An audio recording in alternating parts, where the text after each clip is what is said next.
Okay, we're back with Hannah and Peter Ryan of the music department at UVA Wise. And the third question I want to throw out to them and let them run with it is what do you all, as you're college professors, you come to work, you teach music, you teach theory, you teach this and that. What do you do to get your talents out to the public? Go for it. Oh, okay. So actually, what we do really translates well to outreach. So actually, I will go out into the communities and work with choirs, for like district choirs, I'll direct. So that's when like students from all over the district come into a choir for like a special weekend or that kind of thing, or I'll go out and judge. And that way we kind of get to work with the schools a lot. But also, I mean, just what we do just lends itself well to being available for various community gatherings, right? So, well, let's see, we've had choirs perform downtown in the Wise, like tree lighting. They perform there all the time. We've performed at various like music services for down in Norton. What else? Oh my gosh. Just you and I performing?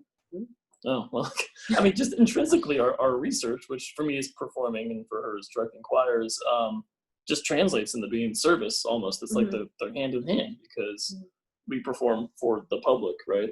So in terms of performance opportunities, I also play with an orchestra, the Johnson City Symphony Orchestra down in Johnson City, Tennessee, surprise. And we're trying to bring them up here actually, but this pandemic, we keep getting pushed off. So yeah, we were supposed to have a big performance in April, which has been rescheduled. Yeah. I've gone around with Ryan Wardell, who's another voice professor for us, and we've performed at Virginia Tech and the University of Florida, which I know is not local at all. But, and we try to get our art out there that way. And anytime we can get out in the community to play together or separately is a good thing. But yeah, we both do judging, and Hannah does all the district choir stuff, and I often get dragged along as the pianist. Yeah. Oh yeah. Yeah. They're like, oh yeah, you're married to a pianist, right? He's like your resident accompanist, right? He is, and actually, I'm not sure if they actually want me or they're just like, but she's married to a pianist. 2-for-1 deal here. It is a 2-for-1 deal. So it's actually been really like it's a wonderful way to get to know the community because pretty much anytime we're asked to perform, we say yes if we're available. So we get to meet a whole lot of different people and perform different styles. I mean, I've performed with the UVA Wise Jazz Ensemble up in Kentucky, and that's certainly not my normal genre, but it's a lot of fun. And we're both pretty heavily involved in our state associations for our specializations, I guess. Like Hannah's in the Virginia Choir Directors Association, ACDA, yeah, right. And I'm part of the Virginia Music Teachers Association, which is like the piano club. And I'm the president of our local chapter, and we do all sorts of events for them. We do presentations for them when we can.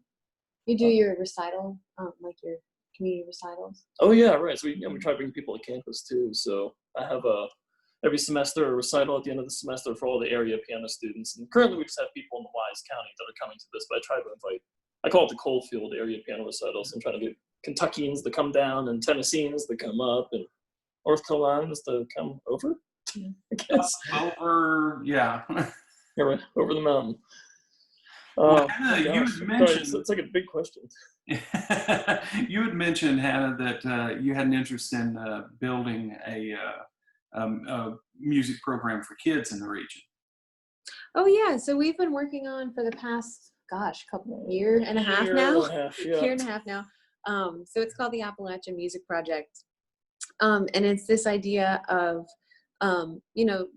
paying for lessons is an expense often that families can't necessarily afford, but teachers also have to charge enough that they can make some money for their time.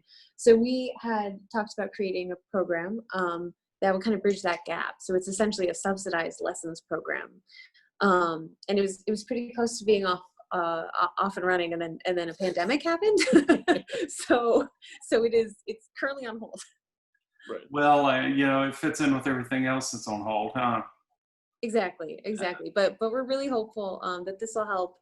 Because I think there's a desire for lessons in the area on all sorts Absolutely. instruments, and it's a great opportunity for our students to teach and other musicians in the area to teach, and get, a lot of talent fostered that way, hopefully. You know, it's got to. I also see it as an opportunity to fill this gaping hole that has been left by cutting music programs out of public schools. It's almost insurmountable though, because once kids reach a certain age, they are who they are. So how young are you gonna hope to reach out and bring these kids into the program? K through 12. Yep, K through 12. Yeah. Oh, good. I mean, and you're right. I had the privilege of going to a school system that had a band, a choir, and an orchestra at all 3 levels, elementary on up to high school, right? And I don't know, I think maybe Science Hill is the closest high school with an orchestra in these parts. But strings around here are non-existent other than fiddling. And banjos.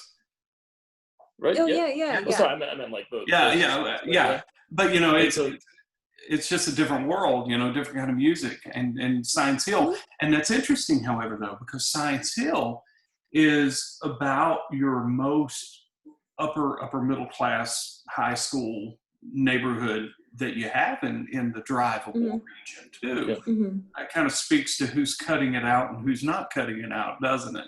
It takes a lot of money to run these programs. Those instruments are expensive. Yeah, absolutely. I think bands get they get a lot of support because the football teams need marching bands, and so that's a really great way that those music programs are continuing. And choirs are really inexpensive. I mean, we bring our instruments with us, so generally those are pretty relatively less expensive to run. But yeah, it is so important. Music is a learned language, and the parts of the brain that learn how to speak any language that are active when kids are growing up, those are the same that easily learn music. But I will say, I always recruit people for choir. And they're always like, well, I can't carry a tune in a bucket. I can't match pitch. And I have yet to meet someone that I can't teach to sing. Now, I'm not saying they don't exist.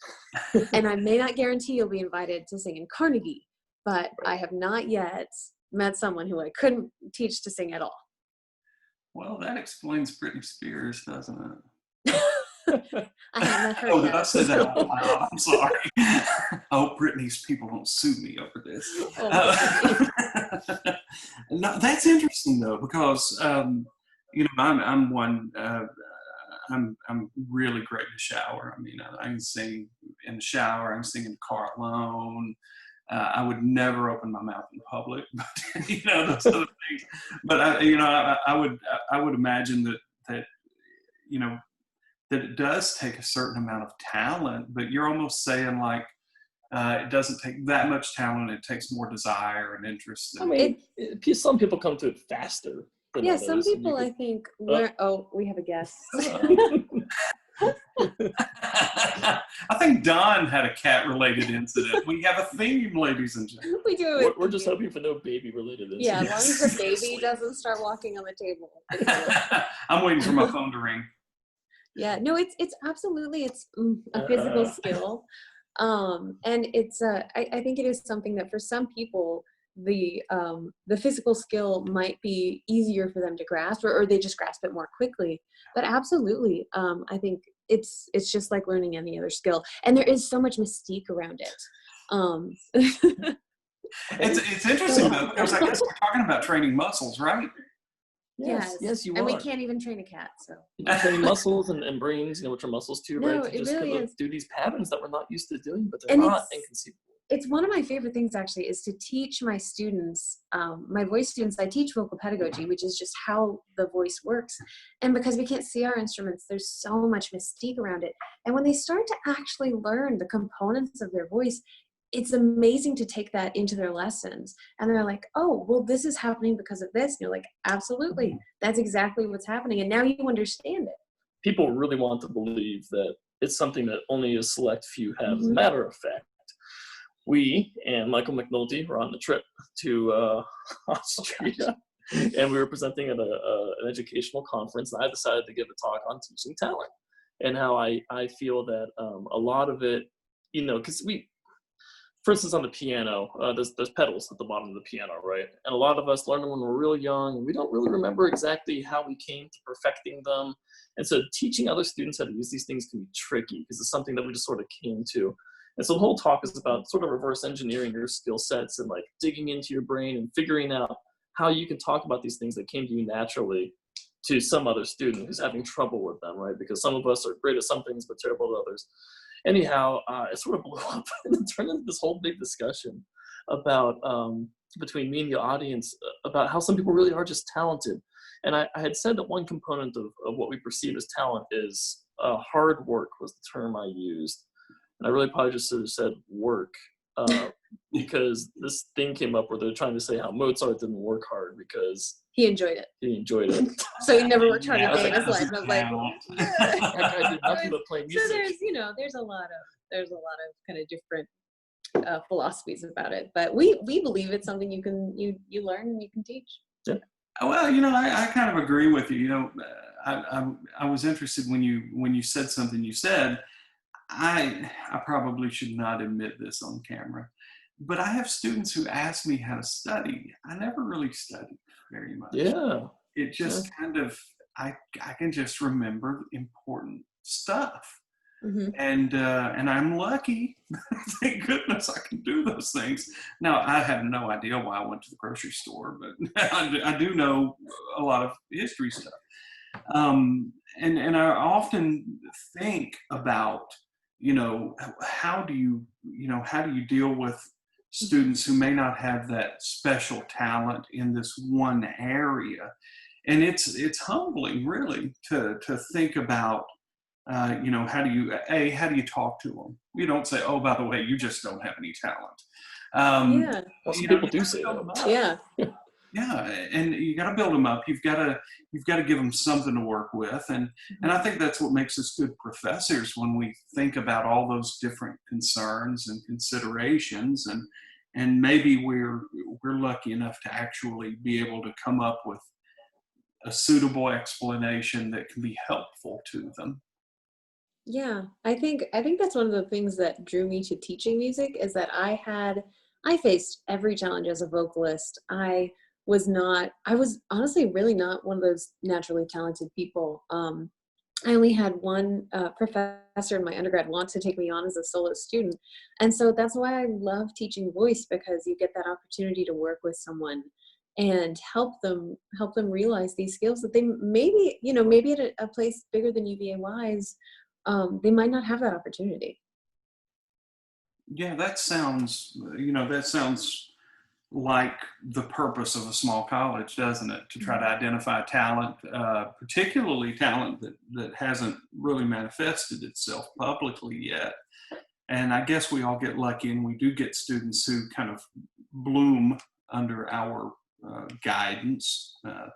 And I guess I probably share the same kind of sentiment with you there. Well, Ryan's, it's been a lot of fun talking with you. And Same. No, thank you for having us. I am, I'm enjoying doing this. I wish I were a little more. I probably need to upgrade my background. It looks like I live in a haunted house here or something, but it's really not You haunted. can see our ceiling. Yeah, we picked the ceiling because it's the cleanest place in the house. Okay. Yeah, there's no baby toys in the shop. Yeah, countertop. Well, I'll try the next. I don't know who's going to be up next, but I hope the next person continues the cat theme. We'll see. It should be a prereq at this point. Yes, I'm serious. We almost got through this without a cat appearing on I camera. know. If the next one does it, it will become a prereq. It will.